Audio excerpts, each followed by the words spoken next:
Hello students, मैं doctor Hansa Lunayach, associate professor geography, government girls college Chomu से। आज हम इस वीडियो में भारत के भूआकृतिक प्रदेशों के अंतर्गत उत्तर भारत के विशाल मैदान का अध्ययन करेंगे।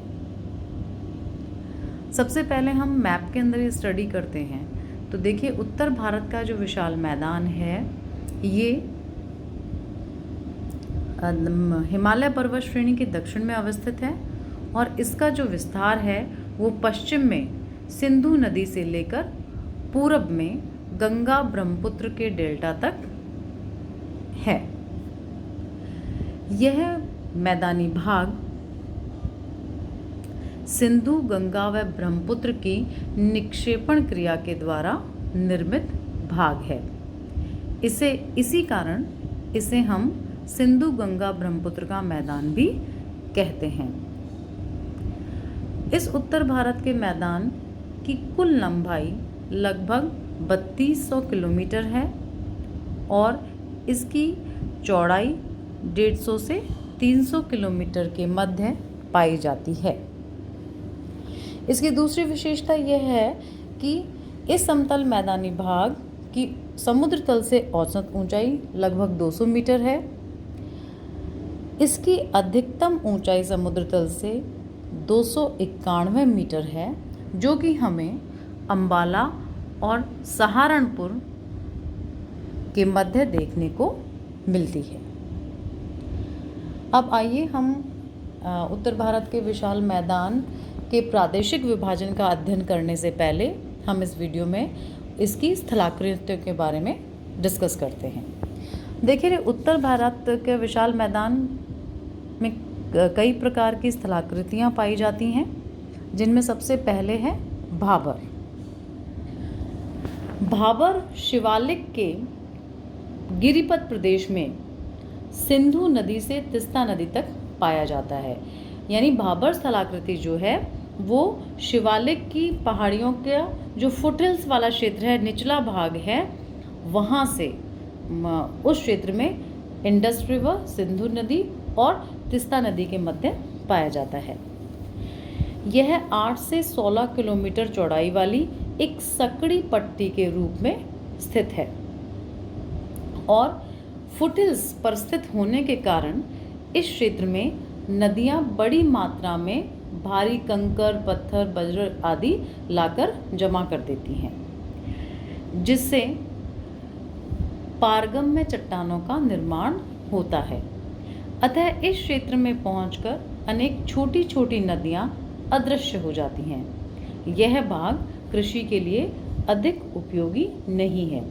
कारण ये है कि जो कंकड़ पत्थर आके फुटहिल्स वाले लैंड एरिया में जो नदियां जमा कर देती हैं, तो वहाँ पर एज सच मिट्टी हो नहीं पाती, तो एग्रीकल्चर करना, वहाँ पे कृषि कार्य करना मुश्किल हो जाता है।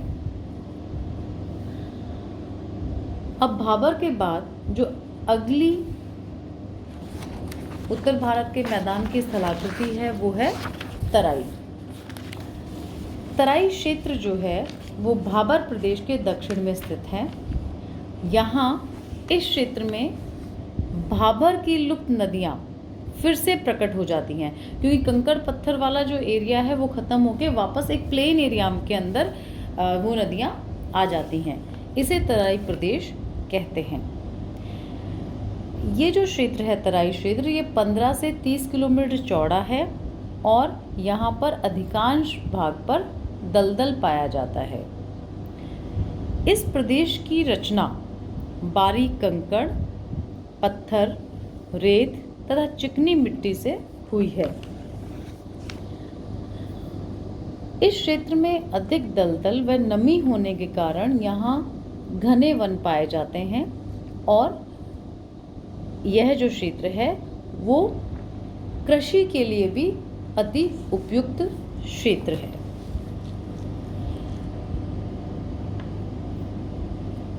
इसके बाद आता है बांगड़ प्रदेश। देखिए, बांगड़ एक ऊंचा भाग है जहां नदियों की बाढ़ का जल नहीं पहुंचता। यह पुरानी जलोढ़ मिट्टी द्वारा निर्मित क्षेत्र है। इस बांगड़ प्रदेश की ऊंचाई कहीं कहीं पर 30 मीटर है, पर ऊंचाई के उतार चढ़ाव इस प्रकार है कि सामान्य दृष्टि पर देखने से बांगड़ तथा खादर में बहुत ही कम अंतर नजर आता है। सतलज नदी का जो मैदान तथा गंगा नदी का वो जो ऊपरी मैदान जो है उसमें भी हम देखेंगे एक बांगड़ है, एक खादर वाला क्षेत्र है, तो इनमें हमें अंतर कम देखने को मिलता है। मोटे मोटे तौर पर बांगड़ पुरानी जलोढ़ मिट्टी वाला क्षेत्र है। अब अगला स्थलाकृति है खादर प्रदेश। खादर प्रदेश एक समतल निचला भाग है जहां नदियां अपने बाढ़ का जल प्रतिवर्ष लेकर आती हैं, यानी नदियों की बाढ़ जो का जल जो है वो इस खादर प्रदेश में प्रतिवर्ष आता है। और इसी कारण जो नदियां जो हैं वो अपने साथ मिट्टी लाकर इस क्षेत्र पर बिछा देती हैं, इसलिए एक नवीन जलोढ़ मिट्टी द्वारा निर्मित क्षेत्र है। हर वर्ष नई मिट्टी के जमाव के कारण ये भाग अधिक उपजाऊ है, क्योंकि सॉइल की फर्टिलिटी हर बार इसकी रिन्यू होती रहती है। नदियां हर बार इसमें अपने साथ बहाकर लाई गई मिट्टी का जमाव कर देती हैं। खादर प्रदेश बालू तथा कंकड़ से युक्त भी है कहीं कहीं पर, और इस क्षेत्र में भूमिगत जल का एक उत्तम संग्रह भी हमें पाया जाता है, यानी अंडरग्राउंड वाटर लेवल इस खादर प्रदेश में हमें अधिक मिलता है। नेक्स्ट जो भूआकृति है वो है रेह। देखिए, बांगड़ प्रदेश के जिन भागों में अधिक सिंचाई की जाती है उनमें कहीं कहीं पर एक नमकीन सफ़ेद परत बिछ जाती है। इसे रेह अथवा कालर कहते हैं।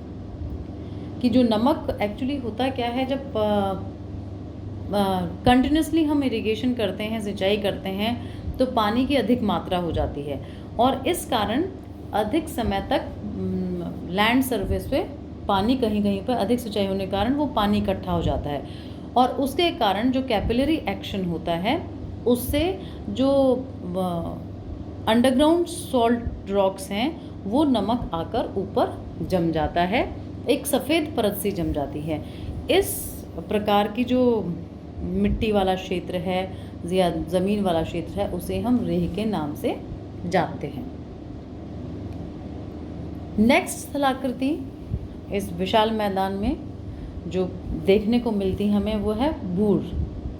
बांगड़ प्रदेश के कुछ भागों में अपक्षय के कारण ऊपर की मुलायम मिट्टी नष्ट हो गई है और वहाँ पर अब कंकरीली मिट्टी मिलती है। ऐसे भूमि को हम बूढ़ या भूर कहते हैं। गंगा और रामगंगा नदियों के प्रवाह क्षेत्रों में बूढ़ का जमाव हमें विशेष रूप से देखने को मिलता है। यानी जो बांगड़ प्रदेश के ऐसे भाग जहाँ पर ऊपरी जो सॉफ्ट सॉइल की लेयर है वो नष्ट हो जाती है तो लास्ट में और थोड़ी हल्की कंकरीली भूमि हमें देखने को मिलती है।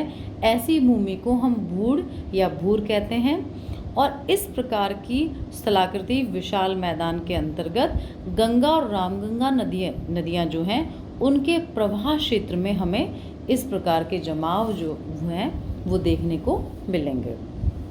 नेक्स्ट और आखिरी जो स्थलाकृति है वो है डेल्टाई प्रदेश।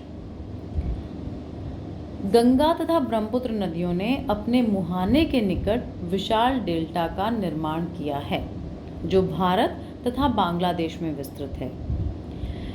डेल्टाई प्रदेश खादर प्रदेश का ही एक विस्तृत रूप है क्योंकि हर वर्ष नदियां अपने साथ जो मिट्टी बहा के लाती हैं वो समुद्र में गिरने से पहले वाले क्षेत्र में जमा कर देती हैं और उस जमाव को ही हम डेल्टा का नाम देते हैं। तो इसलिए प्रतिवर्ष नदियों का जल जो है नई मिट्टी इस क्षेत्र में जमा करता जाता है। तो हम कह सकते हैं कि जो डेल्टाई प्रदेश है वो खादर प्रदेश का ही विस्तृत रूप है। नेक्स्ट वीडियो में हम उत्तर भारत के विशाल मैदान, या हम कहें कि गंगा ब्रह्मपुत्र के मैदान के प्रादेशिक विभाजन के बारे में जानेंगे।